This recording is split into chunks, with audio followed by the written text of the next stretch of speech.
Hello guys, welcome back to Shagufta Parvez blog. कैसे हो आप सब? उम्मीद करती हूँ आप सब अच्छे होंगे और आप लोगों की दुआओं से मैं भी अच्छी हूँ। और फिर मैं हाजिर हो गई हूँ एक नए ब्लॉग के साथ आपके सामने। तो 2-4 दिनों से काफ़ी इंजॉय हो गया। मायके गई, ननद के यहाँ गई, और फिर हमारा मैरिज एनिवर्सरी था तो सारी चीज़ें अच्छे से हो गई। ननद के यहाँ गई तो वहाँ उनके यहाँ दावत भी अच्छा हो गया। मायके गई तो मायके में भी दिल खुश हो गया। और मैरिज एनिवर्सरी थी हमारी तो वो भी अच्छा से हो गया। और अब घर के काम में लग गई। तो घर के आज मैं सारे काम उठते ही कर चुकी हूँ। हस्बैंड की है सेकंड शिफ्ट, तो सुबह उठ करके उनके लिए नाश्ता बनाना और फिर टिफिन में शाम में हल्का फुल्का कुछ देना होता है उनको, वो सारी चीजें करने में मैं बिजी हो गई। और उसी टाइम पे घर के सारे काम निपटा चुकी हूँ और अभी मैं आप लोगों से मिल रही हूँ। तो अभी 3 बज रहे हैं, देखिए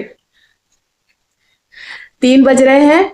और फरहान तो बहुत पहले ही से ही रेडी हो गए हैं। जब उसके पापा ड्यूटी जाने से पहले ही उसको फ्रेश कर दिए थे, तो फरहान रेडी होकर के बैठे हुए हैं। और अभी फरहान लंच नहीं किए हैं, बस अब थोड़ी देर बाद उसे लंच करा दूंगी। और घर के सारे काम हो गए हैं। तो चलिए धीरे धीरे आप लोगों से मिलती भी रहती हूँ। तो इस रूम में जो मैं यहाँ पे टेबल रखी थी जिसके ऊपर लैपटॉप वगैरह थे, वो मैं यहाँ से हटा चुकी हूँ। तो देखिए ये खाली हो गया है। दरअसल हस्बैंड के काम अब लैपटॉप पे नहीं होती है, तो इस वजह से मैं बोली कि यहाँ पे रखा हुआ है, जगह जाम हो रहा है, मुझे अलमारी खोलने में दिक्कत हो रही थी इस वजह से। तो यहाँ से हटा करके मैं इस रूम में कर दी हूँ। देखिए यहाँ पे रख दी हूँ, अगर उनको काम करना होगा तो करेंगे भी। और चार्जर वगैरह लगाने के लिए ना मोबाइल में रखने के लिए दिक्कत हो रही थी, तो स्पेस नहीं मिला था, तो मैं यहाँ पे लाकर रख दी हूँ। तो मेरी बहन की बेटी आकर बोल रही, छोटी मम्मी आपका घर का सेटअप चेंज होता ही रहता है। तो मैं कभी कभी चेंजेस करती रहती हूँ ताकि अच्छा लगे। और बाहर का वेदर मैं दिखा रही हूँ, तो इस तरीके से है। थोड़ा सा धूल धूल सा दिख रहा है ना, दरअसल हमारे घर के सामने घर टूट रहा है बनने के लिए, तो धूल उड़ रही है। तो जब घर टूटती है ना तो काफी धूल उड़ने लगती है। विंडो कर्टन्स वगैरह लगा कर रख रही हूँ। अभी तो कुछ दिन के बाद और ज्यादा धूल उड़ने लग जाएगी, क्योंकि उनका जब घर पूरा भी अंदर से सारी चीजें टूट कर निकल रही है, तो जब बाहर टूटेगी तो और ज्यादा होगा। तो इस वजह से तो शाम के 6 बज रहे हैं और सारा काम मैं पहले ही कर चुकी थी और कुछ करने को है नहीं। बस हस्बैंड के लिए रात में रोटी बनानी है, जब वो आएंगे घर। तो वो आते आते 10:45 हो जाता है, तो मैं नीचे घर से तभी आऊंगी और तब उसी वक्त रोटी बना लूंगी, क्योंकि काम है नहीं। मैं सब्जी दिन में ही बना लेती हूँ। और आज बहन की बेटी आई हुई है दोपहर से, तो अच्छा लग रहा है। तो सेकेंड टाइम में मैं और फरहान घर पे होते हैं तो बोर होते रहते हैं।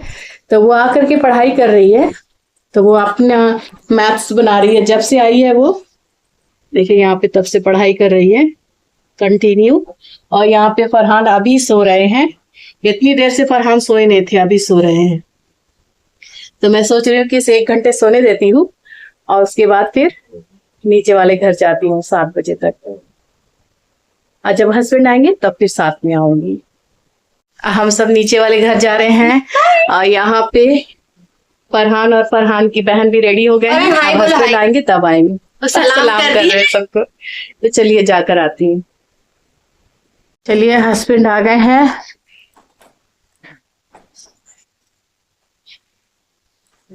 क्या लेकर आए? कबाब। समझ नहीं आया। और कबाब लेकर के आए हैं। मैं बोली थी कुछ लेकर आइए। और यहाँ पे मैं सारी चीजें रेडी करके रखी हूँ। तो चलिए सबके लिए, हस्बैंड फ्रेश हो जाते हैं तो डिनर लगा देती हूँ। तो चलिए यहाँ पे सारे लोग डिनर करने बैठ गए हैं और रात के 11 बज रहे हैं। हस्बैंड ड्यूटी से आए, आकर के कबाब लाने चले गए थे फरहान को लेकर के। यहाँ पे मेरी फूफी बैठी हुई हैं और आज के डिनर में है पुलाव, चिकन कबाब, चिकन मसाला, और ये है फरहान का पराठा ला दिया उसके पापा, और घर में बनी हुई थी रोटी वो है, और ये है बरबट्टी की भाजी। तो ये है हमारा डिनर। तो कैसा लग रहा है जी? अच्छा लग रहा है सच्ची। हमें फूफी कितनी बिजी है, देखिए। देख भी नहीं रही है हम लोग की तरफ। तो कहिए, चलिए तो डिनर करते हैं। तो डिनर हमारा हो गया है, किचन भी सारा क्लीन हो गया है और अब सब लोग अब सब लोग चले अपने अपने रूम में रेस्ट करने के लिए, सोने के लिए। तो यहाँ मेरी फुप्पी भी लाइट वगैरह ऑफ कर चुकी हैं और सोने की तैयारी कर रही हैं। यहाँ पे हस्बैंड अपनी रात में, सुबह ड्यूटी जाना है तो रात ही में तैयारी करने लग जाते हैं। यहाँ पे देखिए फरहान को आ गए हैं अपने पोजीशन में, इसी तरीके से रहेंगे। अब बाहर का वेदर, मेरे घर से ना बाहर का जो मौसम है काफी अच्छा रहता है, ठंडक सा लगता है। ये देखिए रात में हमारे यहाँ से बाहर का व्यू। तो चलिए मैं अपना ब्लॉग का एंड यही लेती हूँ और फिर मैं मिलती हूँ एक नेक्स्ट ब्लॉग में। तब तक के लिए बाय बाय।